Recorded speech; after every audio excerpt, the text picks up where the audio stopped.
On what would have been Dr. King's 57th birthday, the Great Hall of the Hubert H. Humphrey Building overflowed with people who came to remember the great American best known as one of the founders of the civil rights movement of the 1960s. Dr. King was remembered through song and prayer.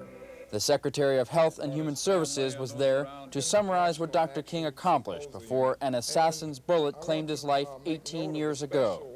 The ideals for which he stood and the ideals for which he prayed motivated millions of Americans to join his nonviolent movement that shattered segregation. The keynote speaker, Dexter Scott King, was the fourth and youngest son of Dr. King. In an emotional speech, he recognized the significance of the new holiday and of the man, his father, in whose honor it was created. For the first time in the history of this great nation, we are honoring a peacemaker, a designer, and a messenger of nonviolence, a drum major for justice, love, and righteousness, who was a native son of America and who began his career as a civil rights leader in Montgomery, Alabama. Under his leadership, nonviolent protest brought about the greatest social change in the history of this country. His leadership lifted a heavy burden from this country. Where others preached hatred, he preached and taught the principles of love, nonviolence, and a patriotic commitment to making democracy work for all Americans. It wasn't until January of 1982, after years of trying to have a holiday set aside for Dr. King, that his widow, Coretta Scott, and other civil rights leaders succeeded in persuading the Congress to pass the legislation creating the special day. It should be a day, however, not marked by commercialism, but rather by a simple remembrance of his life's work. I think that the greatest gift that we could give him would be a gift of love, a gift of peace, a gift of unity, a day when we should all reflect on the teachings that he so frequently talked about. In Washington, John Myers, America Today.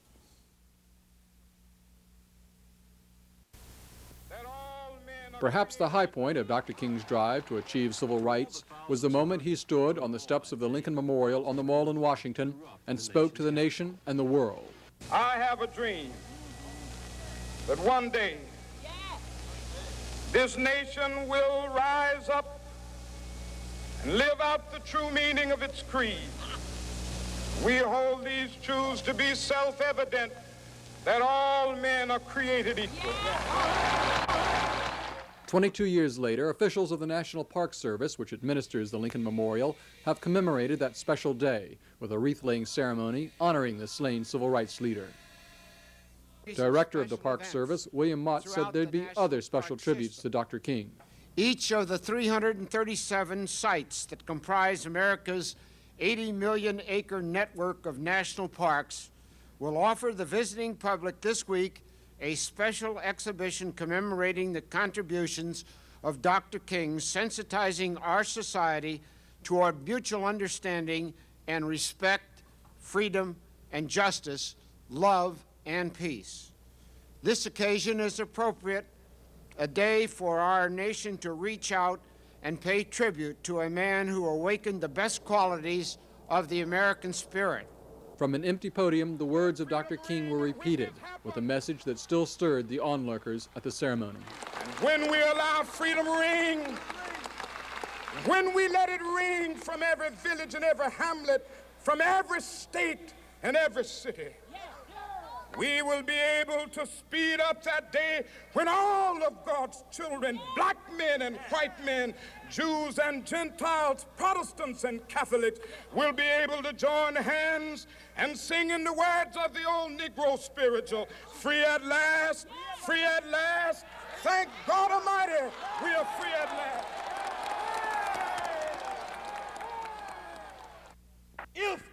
On the eve of Martin Luther King Jr.'s birthday, the Reverend Jesse Jackson revisited the dream of over 20 years ago. He warned students at Washington's Howard University not to get lost in nostalgia, but to remember that King's vision occurred during the turmoil of the 60s. We must resist this weak and anemic memory of a great man. For to think of Dr. King only as a dreamer is to do injustice to his memory and to the dream itself. The so-called I Have a Dream speech right here in Washington on August 28, 1963, was not a speech about dreams and dreaming. Read the speech. He was describing nightmare conditions. He said, we paid our dues and been given a promissory note only to find out that it has bounced and come back marked insufficient funds. Jackson says American blacks are still paying their dues and that it's time to demand justice in the enforcement of voting rights legislation and in the way the Reagan administration makes its moral stances around the world. Jackson told the students they have the power to make changes. How do you observe his birthday? Register and vote. How do you observe it? Say no to drugs. Say no to alcohol. Say no to babies making babies. Say no to violence. Say no to apartheid. Say no to South Africa. That's how you honor him. Jackson says to remember Martin Luther King only as a dreamer is a disservice to the slain civil rights leader. The first official national celebration of King's birth, says Jackson, should remind all Americans they have a responsibility to eliminate social injustice in the U.S. In Washington, Bob Petrick for America Today. At the end of 1963, the country was mourning the death of President Kennedy, and civil rights leaders feared the movement would be set back. But the biggest victories were yet to come. On July 2, 1964, Martin Luther King stood behind President Johnson as the first part of the monumental Civil Rights Act was signed into law. Later that year, King won worldwide recognition as the youngest man ever to receive the Nobel Peace Prize. At home, President Johnson was lobbying Congress to pass the Voting Rights Act to end tactics designed to keep black voters away from the polls. And in Alabama, King led a 5-day march from Selma to Montgomery to press the voting rights cause with Governor Wallace. By the end of the summer of 1965, President Johnson signed the Voting Rights Act into law.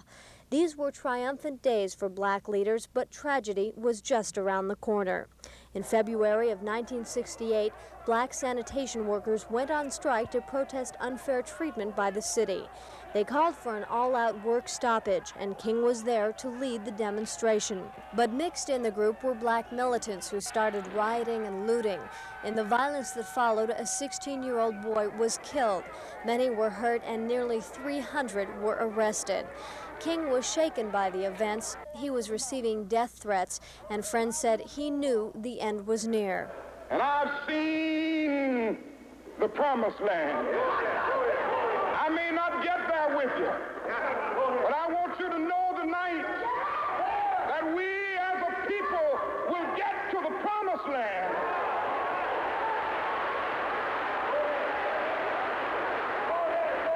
So I'm happy tonight. I'm not worried about anything. I'm not fearing any man. Mine eyes have seen the glory of the coming of the Lord.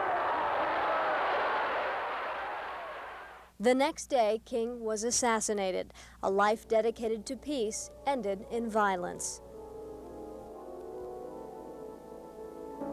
We gather here this morning in one of the darkest hours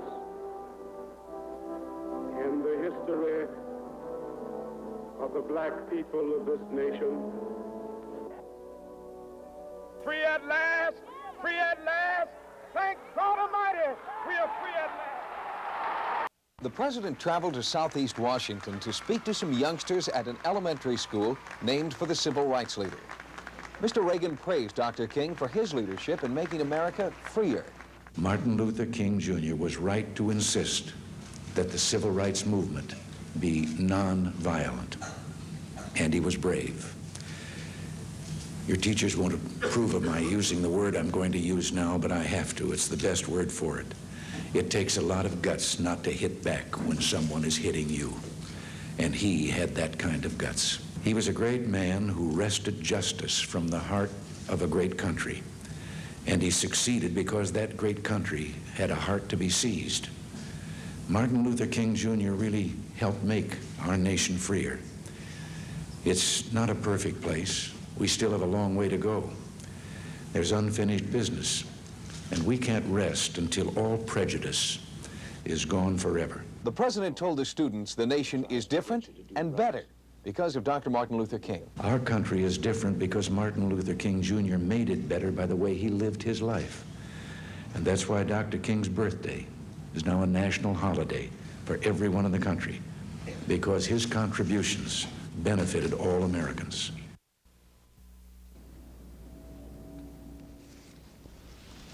A bust of the slain civil rights leader, Dr. Martin Luther King, was unveiled in the U.S. Capitol. King is the first black American to have his sculpture in the Capitol. It took an act of Congress. A special House-Senate resolution was passed 5 years ago calling for the King bust. 200 sculptors wanted the assignment. Boston University professor John Wilson was selected.